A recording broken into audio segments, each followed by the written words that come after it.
Hürmetli vatandaş, Çislak 2024 yıl 11. ayının 5. günü haftıki Seyşembe vatandaş. Endilikli haberimiz mındak, üzümüzgü münasibetlik deyimiz, Uygurlağı münasibetlik. Öyle. Bunu başlayımız. Vatandaşım.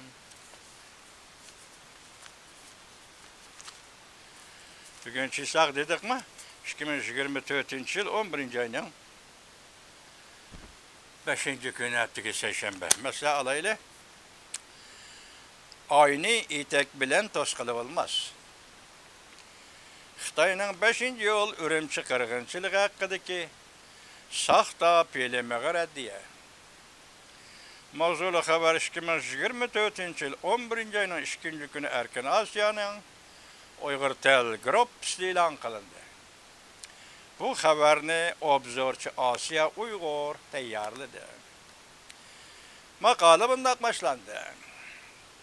Xitoy hukumatining chet elga qaratgan xalqaro tashviqot kanali CGTN, yani Xitoy yer shari televiziya tori 24 oktyabr kunidan boshlab 5. yo'l Ürümçi qirg'inchiligini bosh tema qilgan zulmat qoplagan shahar 5. yo'l voqeasi xotirasi mavzuluq İngilizce hüccetlik bilimni tarqitishga başladı. Mazkur hüccetlik bilim voqeaning sabablari, taraqqiyoti, oqibati va ta'siridan iborat 4 bo'lakdan tarkib topgan. Darvaqa Xitoy hukumati mazkur filmda 5. yo'l qirg'inchiligining 3 xil kuch yoki bir uçum Şarkı Türkistançı, bölgünçi, terörçi, aşkıllarının keltirip çıkarganlığı kişilerini işendirmekçi bolgan. Şundakla bu arkalık Uygur halkının özünün kanuni hak-hukukları üçün köreş kılıvatkallığı hakikatni dünyadan yoşurup kalmakçı bolgan. Mana şu cümle Asya Uygur hanım bütün makalanızın canım hanım üşüyede ne dedi? Bu arkalık Uygur halkının özünün kanuni hak-hukukları üçün köreş kılıvatkallığı hakikatni dünyadan yoşurup kalmakçı bolgan. Demek şu filmni işlegen Cungo hükümetinin film işleş maksidi ve Cungo hükümetinin film işleş arkalık özünün teşvikat yaka tergibatını özüge maslaştırış. Mesela 5. yol vakasını özüge maslaştırış. Yaki Uygurlarını terörizm bilen ayıplaştığın ibaret halkara teşvikatçılıkның yolu seliş. Şunun için işlendiği değil bunu. Şuna yoşurup Uygurlarının dünyadan yoşurup Uygurlarının küreş kılıvatkallığı hakikaten dünyada yoşurup kalmakçı bolgan. Bu vecdi mezkur film başlanıştan tartıp taki ahırlaşkıça. Bir kıtım bu 5. yol kırgınçılığının Uygurlar bilen münasibetlik bolganlığıdaki hakikatni tilga almagan. Abzarçımız Asya Uygur hanım bu cümlemine ait çıraylı koyuptu. Ürümçüde yüz bergen vaka, yaki Ürümçüde yüz bergen reanlik inkılap, yaki Ürümçüde yüz bergen şiddetlik namayiş, bu bütünley tamam Uygur'un münasibetlik. Uygur milleti kılıvatkan iş. Bu namayiş, bu şiddetlik namayiş ve bu reanlik inkılaptın Uygur diye isimni öçürüp bitip, başka bir şekilde haber kılış. Mesela 3 xil güçle, bölgünçü güçle, teröristla, aşkılla diyen nam bilen haber kılış. Aşkın kim? Mesela aşkın desen. Terörist kim? Mesela terörist desen. Zadi kim? Bunun ilgisi yok. İlgisi yok, lakin haberi var. İlgisi Uygur tilgi elinmaydı. Bir de obzorchi Asya Uygur bu noktanı çıraylık, çambaldı oturup koyuptu bunun için rahmet efendiler. Aksine Uyghur sözünün ornuğa əpçillik bilen 3 xil köç depla kollanğan. Çünkü Xitayning özüge eniqki vaqanın millet bilen bağlanışı, milli zulümlarını xalqaraga ispatlaydigan en mühim amildir. Bir yerde hareket oldu, inqilab hareket. Bir yerde hareket oldu, rənglik inqilab. Meyli bir yerde namayiş oldu, konkret bunun ilgisi var. Bu namayişi kim kılıvatıdı? Rənglik inqilabı kim kılıvatıdı? Kötürleş ve başka bulanı kim kılıvatıdı? Onun ilgisi yaki müşahede cümleden Uygur. Uygur kılıvatkan inqilablı Uygur diye isimden ayrı biteş. Maksat ne mecun Kompartiyası? Bu noktada Asya Uygur hanım çıraylık muqimlaştırıptı bu xəbərdə vatandaş. Eniqki vaqanın millet bilen bağlanışı, milli zulümni xalqaraga ispatlaydigan en mühim amildir. Şuna bir yerde Uygur diye isimde yoşurup qeylivatıdı Xitay bu filmni işlegen dedi. Xitayning Uygurlar üstündeki cinayetlerini yoşurup qilishinin birden-bir usulü mu del Uygur namının ornuğa Şarkı Türkistan müstakilçileri, aşkın ve terörçiler yaki 3 xil köç depla kollanışlar. Demek bu isimladı mı? Bu vakalıkның içinde mi? Uygur diye isim yok. Şarkı Türkistançılar. Burun size bilirse Xitay diye Şarkı Türkistan dese burunki zamanlarda onun yüreği pak ulattı. Hazır Xitay Şarkı Türkistan diye isimle çaplı aldı vatandaş. Maksat demek Uygur diye isimni yoktur. Vaka ile milletin münasebetini yoktur. Millet Uygur ile vakanın münasebetini yoktur. Meyli vuranlık inqilab, meyli şiddetlik nemayiş olsun, muşunun bağlık, ki Uygur diye isimni yoktur. Muş cümleni Asya Uygur hanım ne çıraylı kuyuttu, çıraylı tasvirlepti. Şunisi eniqki, Xitay mezkur film bilen Uygurlarını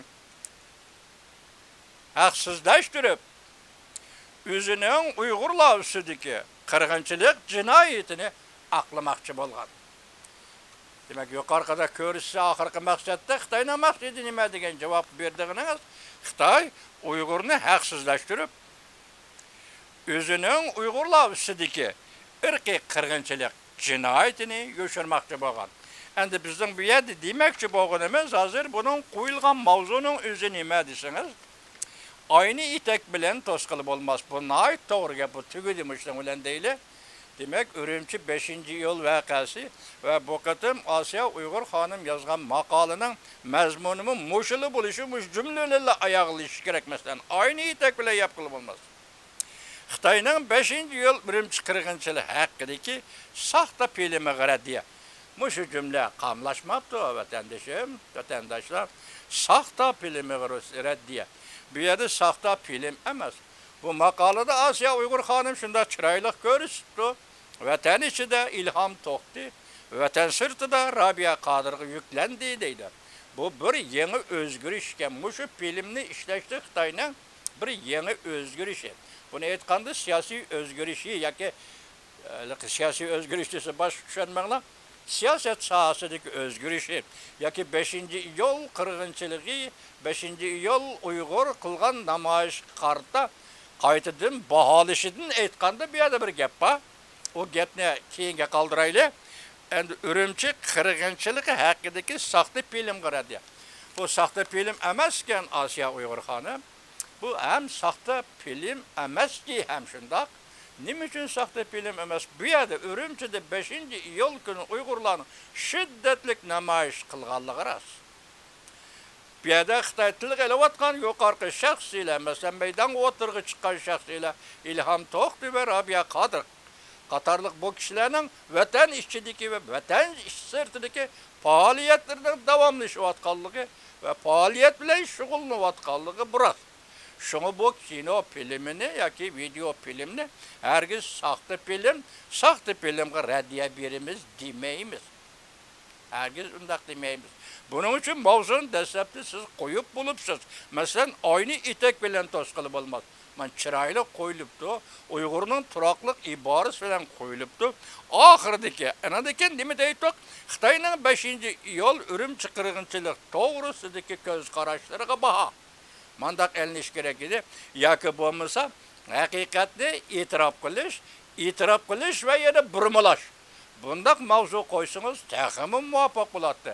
Sababi Asiya Uyg'ur xonim, sizga ma'lum o'zingiz debsiz boshdan oxiri Uyg'urlarga munosabatlik bo'lganligida haqiqatni inkor qilmoqchi edi.